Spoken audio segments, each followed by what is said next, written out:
اعوذ باللہ من الشیطان الرجیم بسم اللہ الرحمن الرحیم وَإِذْ جَعَلْنَا الْبَيْتَ مَثَابَةً لِلنَّاسِ وَأَمْنًا وَاتَّخِذُوا مِن مَّقَامِ إِبْرَاهِيمَ مُصَلًّى وَعَهِدْنَا إِلَىٰ إِبْرَاهِيمَ وَإِسْمَاعِيلَ أَن طَهِّرَ بَيْتِيَ لِلطَّائِفِينَ وَالْعَاكِفِينَ وَالرُّكَّعِ السُّجُودِ۔ اور یاد کرو جب ہم نے اس گھر کو لوگوں کے لیے مرکز اور جائے امن بنا دیا اور حکم دیا کہ مقام ابراہیم کو جائے نماز بنا لو، اور ابراہیم اور اسماعیل کو تاکید کی تھی کہ میرے گھر کو طواف کرنے والوں، اعتکاف کرنے والوں اور رکوع و سجدہ کرنے والوں کے لیے پاک رکھو۔ یہ سورہ بقرہ کی 125 نمبر کی آیت ہے۔ اس آیت میں کعبے کی تاریخ بیان ہوئی ہے اور حضرت ابراہیم اور حضرت اسماعیل علیہ السلام نے کعبے کی جو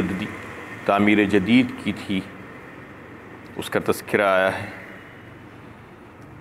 مکۃ المکرمہ اور کعبۃ اللہ کی خصوصیات بیان ہوئی ہے اس میں، اور کعبۃ اللہ کے احترام کے تعلق سے جو احکامات ہیں اس میں آئے ہیں۔ سورہ حج میں بھی اللہ تعالیٰ نے اس کا تذکرہ فرمایا، وَإِذْ بَوَّأْنَا لِإِبْرَاهِيمَ مَكَانَ الْبَيْتِ أَلَّا تُشْرِكْ بِي شَيْئًا وَطَهِّرْ بَيْتِيَ لِلطَّائِفِينَ وَالْقَائِمِينَ وَالرُّكَّعِ السُّجُودِ کہہ کر کچھ تھوڑے سے الفاظ کے رد و بدل کے ساتھ ابراہیم علیہ السلام کے تعلق سے فرمایا کہ وہ یاد کرنے کے قابل ہے کہ جب ہم نے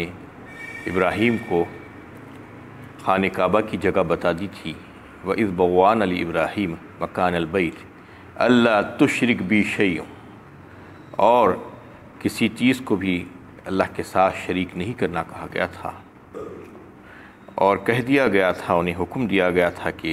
ہمارے گھر کو پاک و صاف رکھو ان تمام لوگوں کے لیے جو اعتکاف کرنا چاہتے ہیں اور جو رکوع اور سجدہ کرنا چاہتے ہیں اور قیام کرنا چاہتے ہیں وہاں پر۔ سورہ ابراہیم نے بھی اس کا تذکرہ آیا،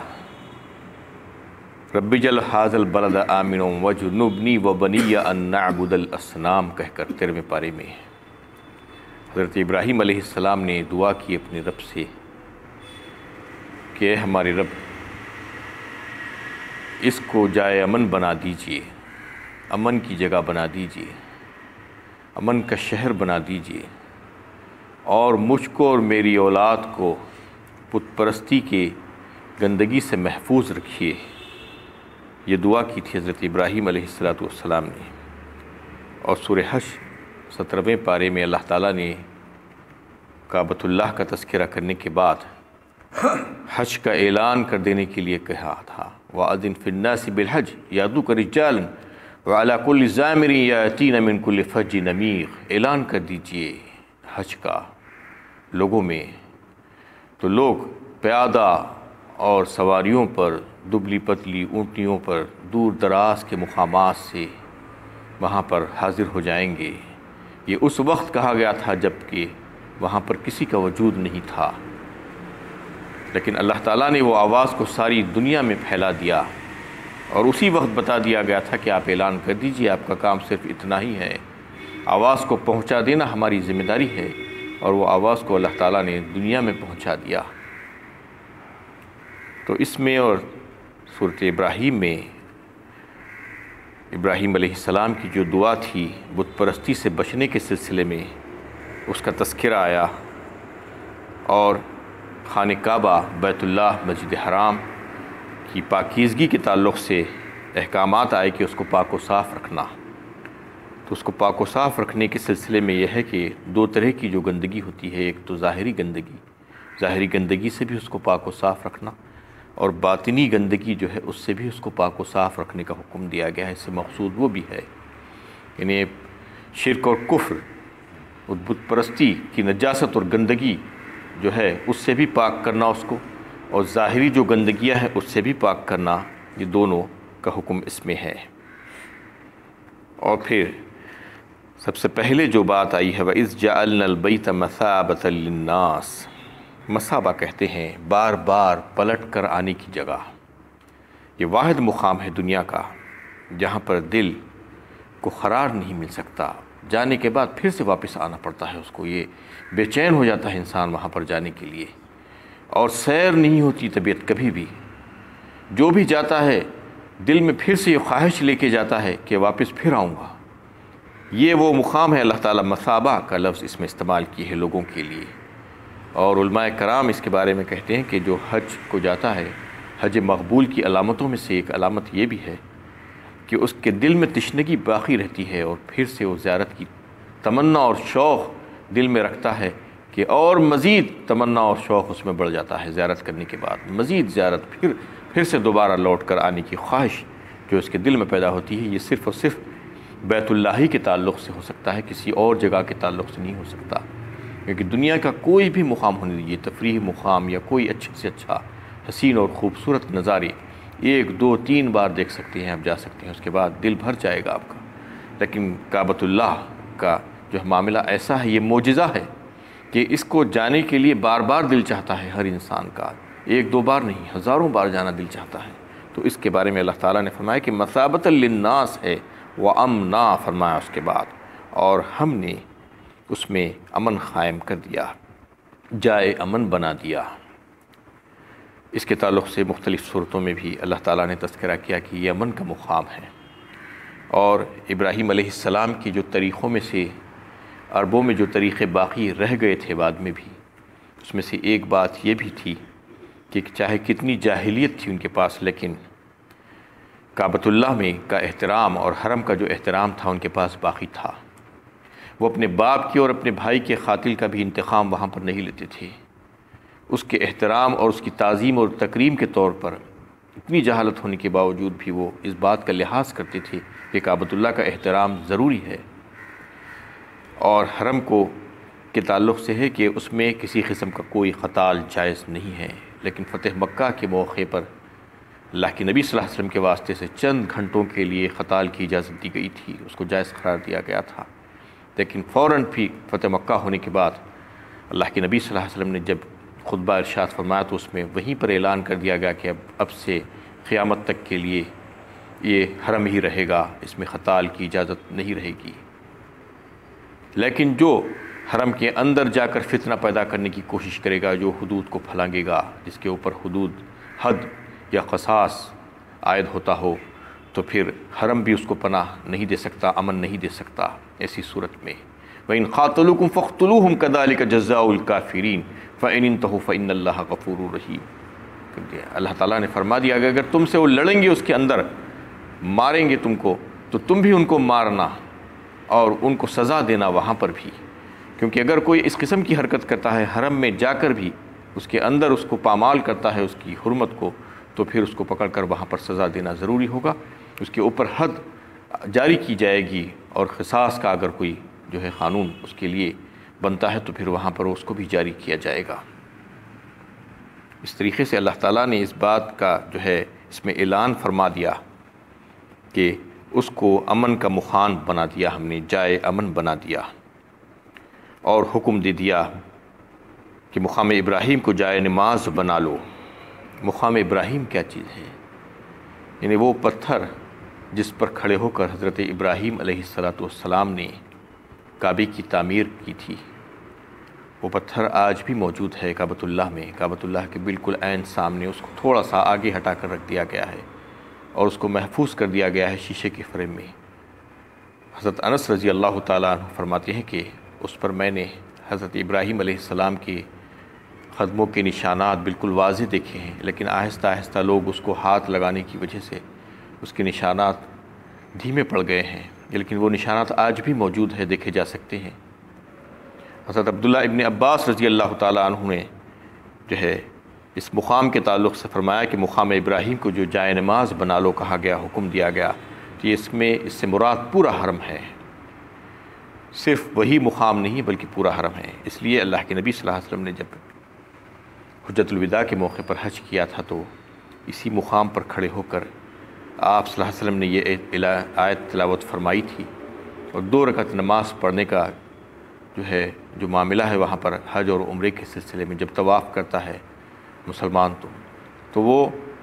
وہیں پر کھڑے ہو کر پڑھا جاتا ہے نماز۔ آپ صلی اللہ علیہ وسلم نے پڑھ کر دکھلائی کہ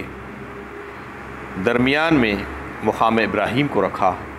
اور استقبال قبلہ کعبۃ اللہ کی طرف رخ کر کے نماز ادا کی، اور اگر کسی وجہ سے وہاں پر جگہ نہ مل پائے، جیسا کہ آج بہت رش ہوتا ہے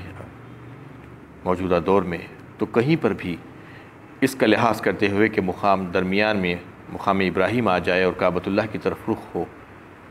2 رکعت نماز پڑھ لینا ضروری ہے، وہاں پر واجب ہے طواف کرنے کے بعد۔ وَعَهِدْنَا إِلَىٰ إِبْرَاهِيمَ وَإِسْمَاعِيلَ أَن طَهِّرَ بَيْتِيَ لِلطَّائِفِينَ وَالْعَاكِفِينَ وَالرُّكَّعِ السُّجُودِ، اور اس کے احترام کے سلسلے میں اس کو پاک و صاف رکھنے کا حکم حضرت ابراہیم اور حضرت اسماعیل علیہ السلام کو دے دیا گیا اس میں۔ وَإِذْ قَالَ إِبْرَاهِيمُ رَبِّ اجْعَلْ هَٰذَا بَلَدًا آمِنًا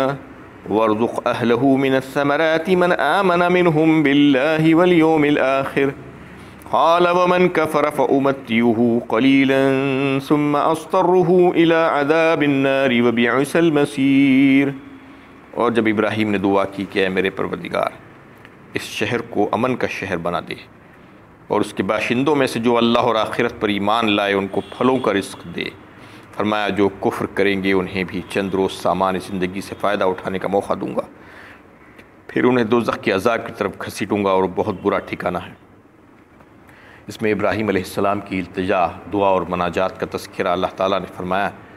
کہ ابراہیم علیہ السلام نے اپنے رب سے دعا کی،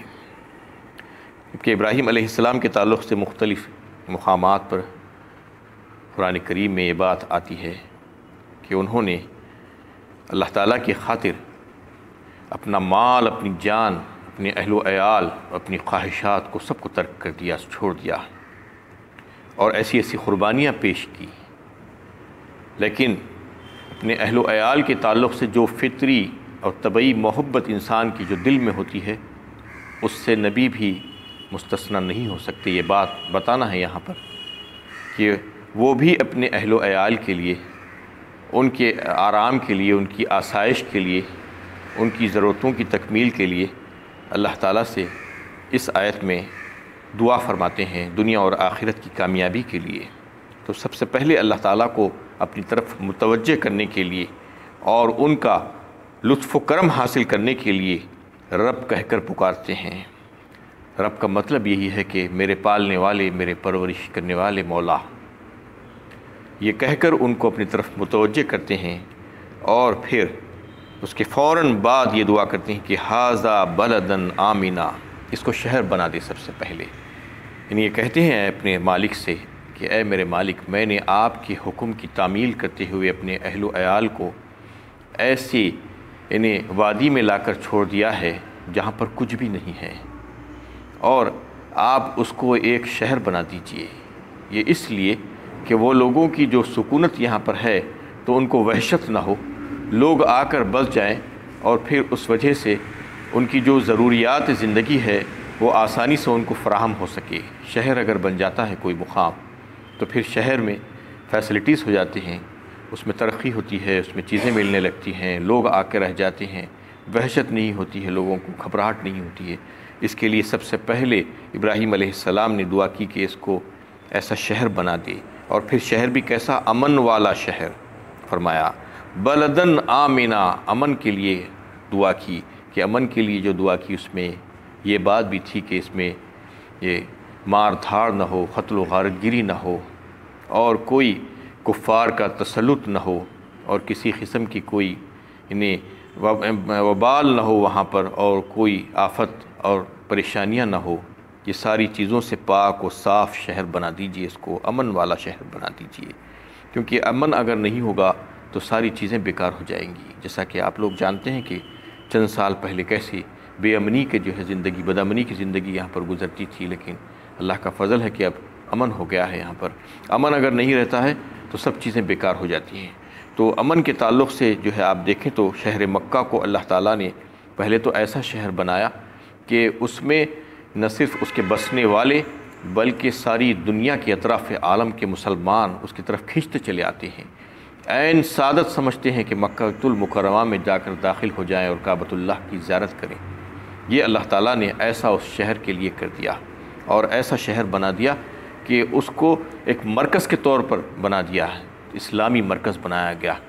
ساری دنیا کے بیچوں بیچ اس کو رکھا اور لوگ اس کی طرف تڑپ تڑپ کر جاتے ہیں، خوشی کے ساتھ جاتے ہیں۔ یہ جو ہے اللہ تعالیٰ نے اس کے لیے کیا، اور کسی کو آنکھ اٹھا کر دیکھنے کی جرت اس کی طرف نہیں ہوتی ہے۔ اس کے لیے اللہ تعالیٰ نے اصحاب فیل کا جو واقعہ سورۃ الفیل میں جو بیان کیا ہے کہ جب وہ بادشاہ ابرہہ جب آ کر اس پر حملہ کرنے کی غرض سے آیا تھا تو اس کو کیسے تباہ و تاراش کر دیا گیا، تو اس سے جو ہے ان تمام چیزوں سے اس کو اللہ تعالیٰ نے پاک کر کے رکھ دیا ہے۔ کوئی قتل و خون غارت گری عام طور پر وہاں پر نہیں ہوتی ہے، بالکل امن رہتا ہے ہر چیز کے لیے، حتیٰ کہ جانوروں کو بھی وہاں پر امن بخشا گیا ہے، وہاں پر شکار جائز نہیں ہے، ممنوع کر دیا گیا ہے۔ یہاں تک کہ قیامت سے پہلے قرب قیامت کی نشانیوں میں سے دجال جب جو ہے ظاہر ہوگا تو دجال کو بھی وہاں پر جانے نہیں دیا جائے گا، اس کو قدرت نہیں ہوگی کہ مکہ اور مدینہ دو شہر ایسے ہوں گے جہاں پر وہ داخل نہیں ہو سکے گا۔ تو اس میں اللہ تعالیٰ نے ان کو امن دے دیا۔ یہ امن کا تذکرہ جو ہے جو انہوں نے دعا کی تھی، تو پھر دعا کی قبولیت ایسی ہوئی کہ بہترین طور پر ان کو امن حاصل، اس شہر کو امن حاصل ہو گیا۔ اور آج بھی حکمران وہاں کی جو ہیں وہ اپنے آپ کو وہاں کا بادشاہ نہیں کہتے، بلکہ خادم حرمین شریفین کہتے ہیں اپنے آپ کو، یہ کہنے میں فخر محسوس کرتے ہیں۔ کسی کی جرت اور مجال نہیں کہ وہاں پر بادشاہ کہے یا اپنے آپ کو بڑا کہے، سب اس کے سامنے زیر ہوتے ہیں اور جھکتے ہیں اور سجدہ کرتے ہیں۔ یہ جو ہے وہ مقام ہے جس کو اللہ تعالیٰ نے امن عطا فرمایا، اس کا تذکرہ اللہ تعالیٰ نے یہاں پر فرمایا۔ وَارْزُقْ أَهْلَهُ مِنَ الثَّمَرَاتِ مَنْ آمَنَ مِنْهُمْ بِاللَّهِ وَالْيَوْمِ الْآخِرِ، اور دوسری دعائیں بھی انشاءاللہ اسی آیت میں اس کا تذکرہ کل آئے گا۔ وآخر دعوانا ان الحمد للہ رب العالمین۔